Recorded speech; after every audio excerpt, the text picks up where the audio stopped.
ideas like that embedded in these buildings. And I still don't know any buildings in Perth that have got so many of these type of ideas embedded in it, in the one place. Right. I mean, you can see bits and pieces of the ideas in different buildings, but never in the one complex. At least in Perth. You probably go to Melbourne and Sydney and you'll find it. Yeah. It'd be good if the whole uni looked like this. Exactly. That's it. We're relying on you guys to do it. What are the occupations of these buildings now? What happens? Office, lab. There's all sorts of experiments that go on there sometimes. Yeah. And luckily, it's really great to have green skills here taken up. They've been here for years as well. Yeah. They're a really great crew of people, and they run all sorts of environmental programs. Yeah. They're really big in Albany and Denmark down south too. So they do lots of ecological restoration projects, and they provide jobs for students and do all sorts of good stuff. And how's the integrated roof panels stood up? Well, they're no longer being monitored, so we don't know any longer how they're performing. But Still keeping the rain out. They still keep the rain out. And this one on that roof on the other side, if you have a look, that's also a solar air heater. Oh, yeah. So it's the same appearance as that, but there's a plenum underneath. Yeah. And there's a roof plenum running along the ridge in the ceiling in that one, not in this one because that's just an open vaulted ceiling. But in this one, and so in winter, like on a day like today, that will be getting really hot air under it, and the hot air can be blown back inside the building like a solar air heater. So it's a roof integrated PV and solar air heater. So does that one vent? At the gable end dampers it does, yeah. It's got gable end dampers up here. Mainly mechanically operable in that one, but I think this one's mechanical. Oh, that's not mechanical. No, because the ceiling goes right up to the peak. So there's no kind of a boxed-in ceiling. There isn't that one, but that's to capture the warm air from under the solar panels. So this one is just a basic laboratory. There's no special mechanical ventilation of any sort in there. Yeah. So they were built since your visit in '99. But there's a lot that's happened since then, and that's what these guys are going to show you. And I remember the pine trees from my childhood. Yeah. So I used to walk around in these plantations because a friend of mine used to live not far from here when I was a teenager, so before Murdoch was built. Yeah, there's still quite a few around. Yeah, they're pretty magnificent. Yeah. They're only about that big. Wow.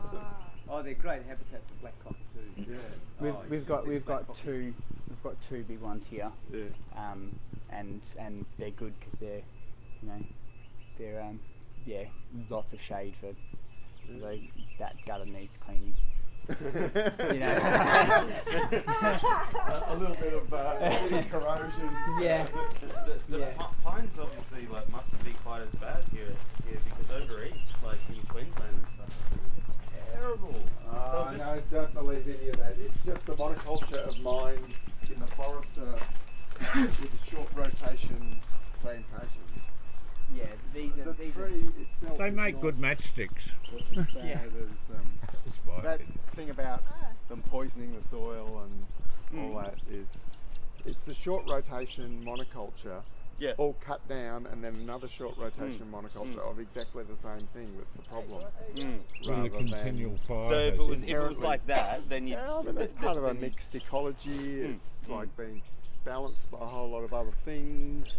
It's a large structural form that's enduring, therefore birds that learn to use it, it's again the next year, whereas a short rotation, 20 years, boom, gone, start again, and then growing the same thing extractively on a site. You get the same thing with eucalypts, when you do. yeah. I mean, sure, like pines aren't the trees that are primarily improving the soil, and so they're a bit like eucalypts in that regard. But the black cockatoos are sort of giving the vote of. Yeah. So I was actually talking to my father-in-law to be Amazing. a while ago, and he was saying that he's got a farm down there, and they've got bluegums. Yeah. They're saying that actually farm trees are actually, while they're saying yep it's good for like carbon storage and capture and everything, they actually produce more carbon than they actually capture, because you've got to go through, you've got to clear you've got to go and plant them all, then got to go through, thin them out, you got to till the soil, and then if you do if it's a first harvest, you've got a carbon positive, but then or carbon negative I should say, and then but then if you go through into a second harvest, by the time you go through, rip them all out, then go and plant the second lot, and then you got all the other scrap wood they burn and everything, that you're actually producing more. Well, if you're stupid enough, you could turn the biological solution of a tree into the problem again. But I think generally, even relatively short rotation plantations, if you don't burn 90% of the biomass, they are still a net sequestration. Yeah. But eventually, it's cyclical. They just sort of, you can burn the wood out of a plantation and then. Yeah. But if you use a proportion of it in durable timber, like that's actually very high quality timber in that tree. Yeah. Because it's slow grown. It's nothing like the timber you'll buy in trimmings. We don't call it. Yeah. It's like moles and bullies and cunnings. And of course, never utter. and right next to us we got the pile of wood that we're going to burn. Yeah. Yeah. Yeah. Even we're not perfect. Yeah. So this is part of the Hey, can we just stop here? This is a good place for a photo. Yeah. Mind if we get a photo here? Yeah, come on, David, down here. Can we get all of us in here? Right. Thank you. Come on guys, stand up. Come up the front here. You.